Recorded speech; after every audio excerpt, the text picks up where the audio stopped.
Salut à tous et bienvenue sur la chaîne Le Coach. Dans cette vidéo, nous allons faire l'analyse du match qui a opposé Liverpool au Real Madrid en Ligue des Champions et qui s'est conclu sur la victoire des Reds 2-0. Le coach néerlandais Arne Slot a mis en place un 4-3-3 avec Keller au but, Robertson en tant qu'arrière gauche, Konaté et Virgil van Dijk en défense centrale et l'arrière droit Bradley qui aura un rôle important dans son face-à-face contre Mbappé. Au milieu, on retrouve un trio avec un milieu défensif Gravenberch et deux milieux relayeurs qui l'épaulent, McAllister et Curtis Jones. Et en attaque, on a Luis Diaz sur l'aile gauche, Nunez en 9 et Mohamed Salah en tant qu'ailier droit. De son côté, Carlo Ancelotti a mis lui aussi en place un 4-3-3 avec Courtois au but, Valverde en tant qu'arrière droit pour remplacer les blessés Carvajal et Lucas Vazquez, Mendy en tant qu'arrière gauche et en défense centrale Asensio aux côtés de Rudiger.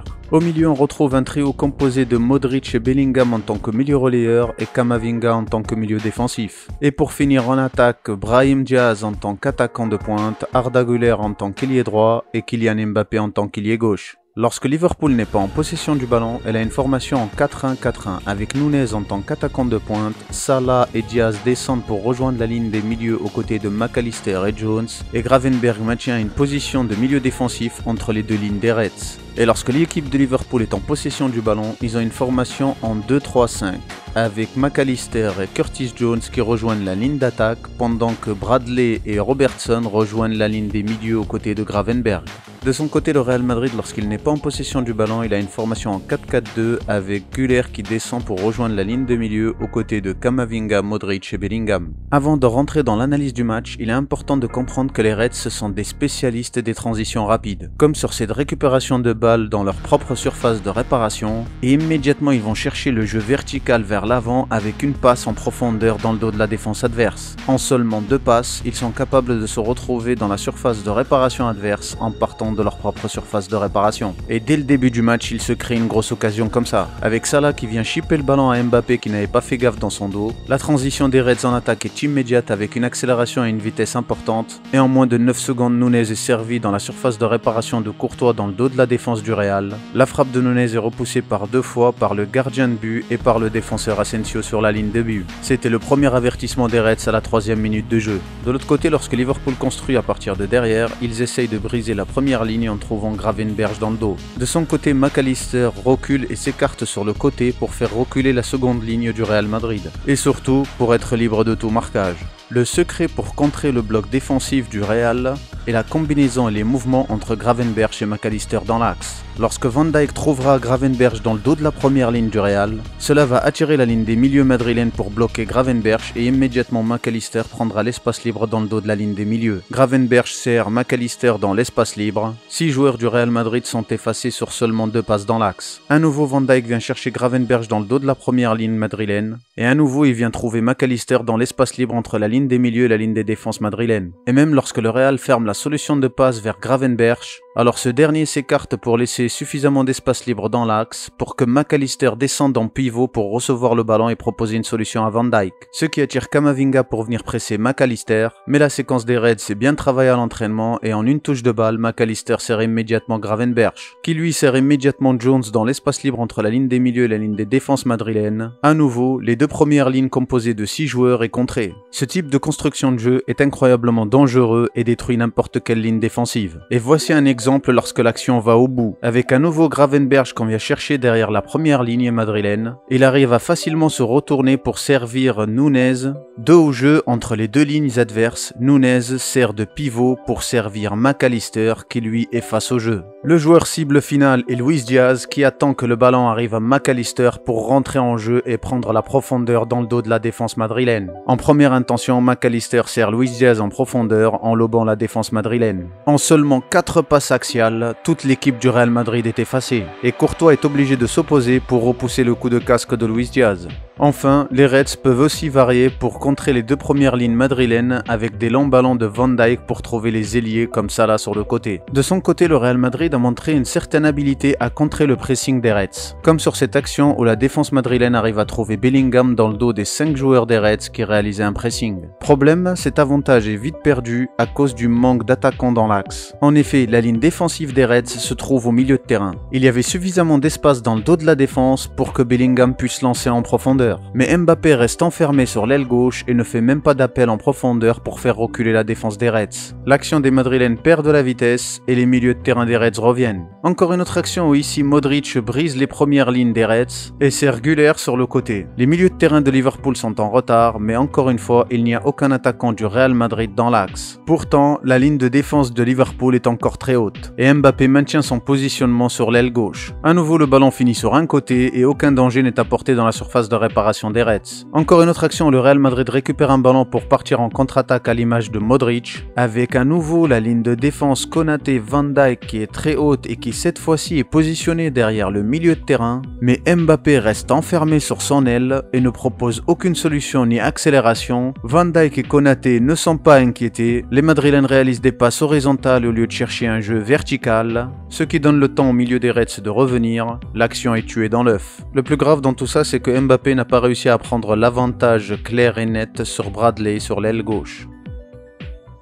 À nouveau, les joueurs du Real Madrid vont réussir à contrer le pressing important des Reds. Modric reçoit le ballon dans le dos de 7 joueurs qui sont complètement effacés de l'action, ce qui donne une situation de 5 contre 3 pour les Madrilènes à 30 mètres des buts des Reds. Mbappé et Brahim Diaz sont dans l'axe, mais aucun d'eux ne fait d'accélération en profondeur. À nouveau, le jeu madrilène perd de la vitesse et l'action est très mal jouée. Encore une autre action où les joueurs du Real Madrid réussissent à contrer facilement le pressing des Reds, avec Bellingham qui demande le ballon dans l'axe mais intelligemment le laisse passer sans le toucher pour Güler, ce qui permet d'effacer 7 joueurs des Reds à nouveau. C'est une action en or pour le Real. Avec un 4 contre 3 à 35 mètres des buts adverses, il y a énormément de possibilités et d'espace libre pour les joueurs du Real, mais à nouveau, aucun mouvement, aucun appel en profondeur, et le ballon est perdu. À présent, on va revenir au jeu de Liverpool, et rappelez-vous au début de la vidéo, je vous ai montré le positionnement de McAllister entre les deux lignes adverses lors de la construction, et cette fois-ci nous allons le voir lorsqu'il est très haut sur le terrain. Sur cette action, McAllister vient se positionner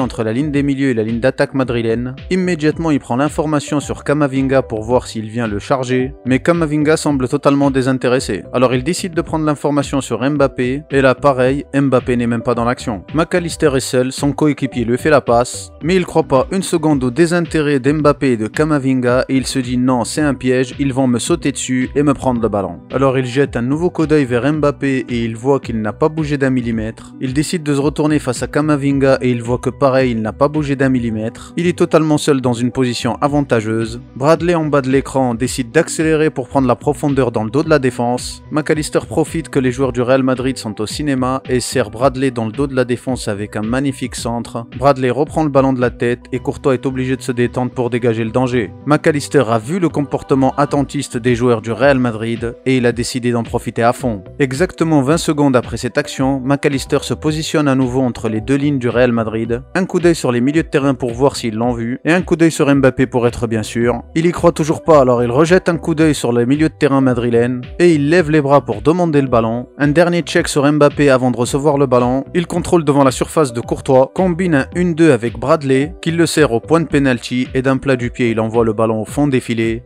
1-0 pour Liverpool. Ce but est exactement la même action que l'action précédente qui s'est produite 20 secondes avant, avec aussi les mêmes acteurs, McAllister et Bradley. À la seule différence, c'est qu'ils ont changé de rôle. Quelques minutes plus tard, Carlo Ancelotti fait rentrer Lucas Vazquez, qui arrive à recevoir un ballon dans la surface de réparation des Reds. Très malin, il fait feinte de centrer puis il crochette le défenseur. Ce dernier l'accroche et donne un penalty logique pour le Real Madrid. Mbappé tire le penalty, mais le gardien de but Keller réalise un très bel arrêt. Le Real Madrid ne reviendra pas au score. Encore un 1 contre 1 entre Mbappé et Bradley qui est perdu par Mbappé. Le ballon est récupéré facilement par Bradley qui sert Luis Diaz. Et encore une fois, la transition rapide du jeu des Reds est immédiate, avec Diaz qui accélère et qui fonce avec le ballon. Le manque d'agressivité de Brahim Diaz et de Ceballos très haut sur le terrain est affligeant et permet à Luis Diaz de passer facilement, pour servir bien entendu Salah qui lui accélère et essaye de prendre l'espace libre dans le dos de la défense. Il fait reculer Mendy et rentre dans la surface de réparation de Courtois, et d'un double crochet il efface Mendy qui n'a plus le choix et qui fait une faute sur Salah. Le penalty est tiré par Mohamed Salah, mais sa frappe n'est pas cadrée. À la suite d'un corner joué rapidement par les Reds, Robertson centre le ballon devant les buts de Courtois. Gakpo qui vient de rentrer se retrouve totalement seul devant la ligne des buts du Real Madrid et il reprend le ballon de la tête et l'envoie au fond des filets.